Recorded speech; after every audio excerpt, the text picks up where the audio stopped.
Hello, everyone, and welcome to the Ventures podcast. I wanted to take actually a moment on this episode to record a short monologue on Web3 product management, product leadership, and decentralized leadership in Web3. Really a call to action to help people understand just very succinctly what is Web3, what is product management and product leadership in Web3, and then what does executive leadership look like in the era of decentralized autonomous organizations and sort of different paradigms for building in the new internet.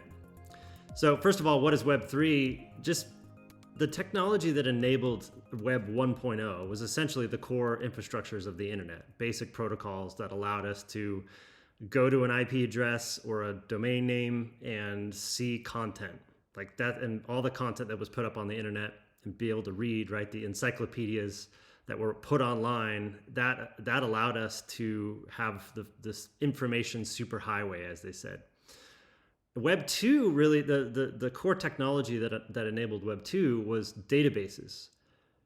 Read-write databases that allowed you to build very sophisticated web applications, relatively speaking, compared to Web 1, brought the era of MySpace and Facebook and Twitter and all of that.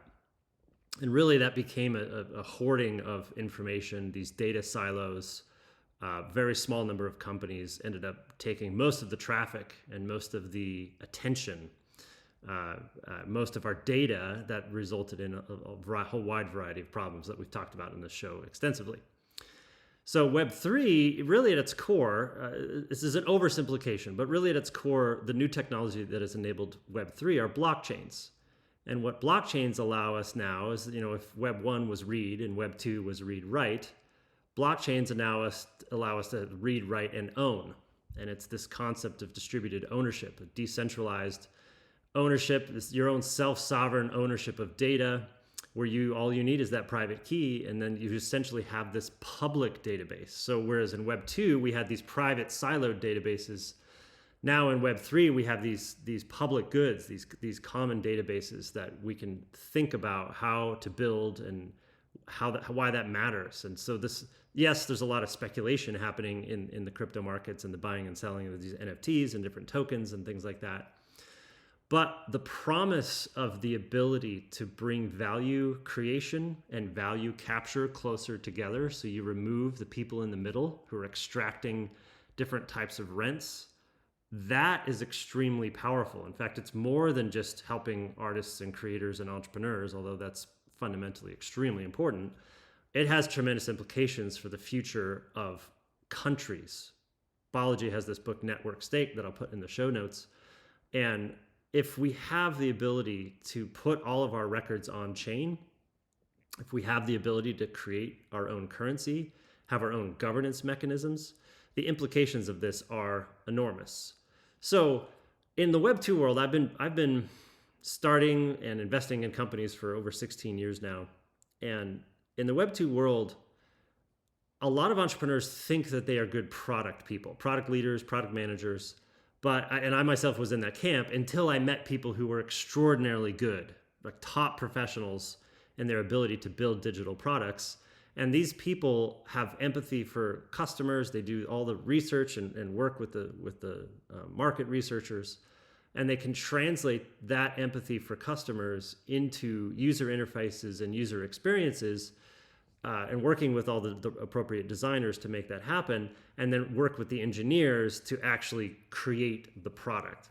These managers over product are so fundamentally important in Web 2. In fact, the lack of them usually results in death of a Web 2 startup, but they're almost non-existent in Web 3. So about a year ago, I did a call to action on this podcast. In fact, a monologue, I'll link to it in the show notes. And I still get hit up every week from those of you that are interested in joining that. That call to action for Web3 product managers and the training of the product managers turned into BanyanDAO, BanyanDAO.xyz, which we then launched a Web3 training day earlier this year. And now we have a number of new companies, new DAOs that are being spun out of that DAO. And we have launched now an Incubator in Q4 here, which is not too late. If you go to our website, protaventures.com/labs, that's PROTA ventures.com, you'll be able to apply and get into it even if you're a little late to the game here. So I am highly interested in helping to train Web3 product managers. Now, how do we pull this off? Well, that gets to my final point of this monologue: leadership. In general, I've been thinking in broad strokes about leadership as a combination of two things: storytelling and management. If you're able to tell a compelling story about the vision of what you want the future to be, of how you want the world changed, then really hiring and firing is the course, right? Hiring and firing and motivating people, teammates, coworkers, with the appropriate compensation, with the appropriate storytelling, with the appropriate reinforcement of status, right? The Seth Godin, the people like us do things like this. And if we as leaders can tell a compelling story and manage effectively, then we'll be able to accomplish the main three things that any CEO has to do: cast a compelling vision, recruit and retain a cohesive and performant team, and number three, never run out of money.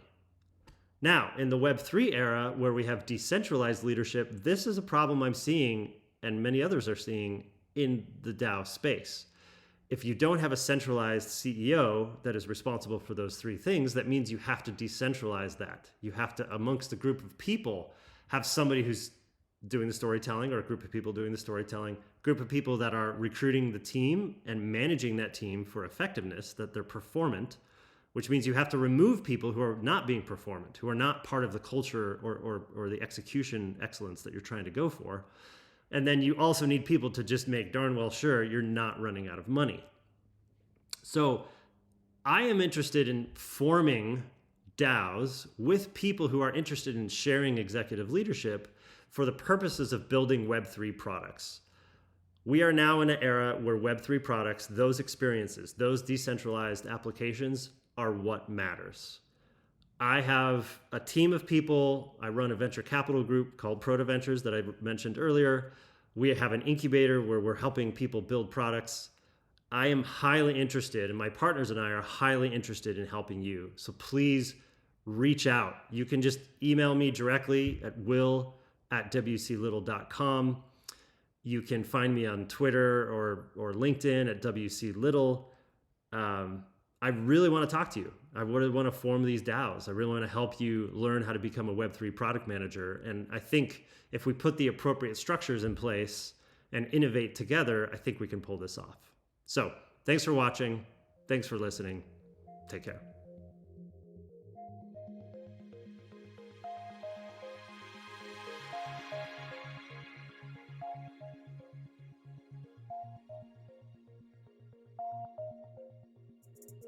All right, a couple quick things before you go. Number one, I have a general newsletter where I write about technology and startups and health science and teaching people to code. And I write about a variety of different subjects that we talk about on this show. So if you go to wclittle.com, there you'll be able to subscribe, and you'll also be able to subscribe to particular topics. If you're just interested in one or a few of them, you'll be notified right when I publish new content in those areas. Number two, my partners and I at Proto Ventures have a portfolio company called Startup Rocket. If you go to startuprocket.com, there you'll be able to receive coaching guides and customize an operations framework for you and your team and your advisors to be on the same page in terms of what is the appropriate next step for you and your entrepreneurial journey. And finally, if you wouldn't mind leaving a review anywhere that you have listened to this podcast or watched this podcast, it would be super helpful to help those who might be interested in consuming this content as well. Thank you.